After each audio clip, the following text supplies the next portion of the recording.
ఈ మధ్య కాలంలో తెలంగాణ వచ్చిన తర్వాత గ్రామాలలో డిస్ట్రిక్ట్ డిజబిలిటీకి సంబంధించిన రిసోర్స్ సెంటర్స్ ప్రాపర్‌గా పనిచేయటం లేదు. జీహెచ్ఎంసీలో వికాసం లాంటి దాన్ని కూడా మూలన పడేశారు.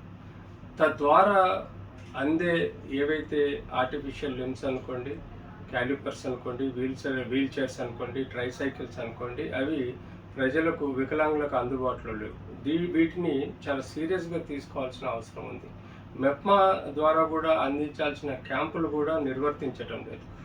తెలంగాణకు ముందు ప్రతి కలెక్టర్ నిర్వహించే వికలాంగుల క్యాంపులు 2014 తర్వాత అబ్సల్యూట్‌గా క్లోజ్ చేయడం జరిగింది.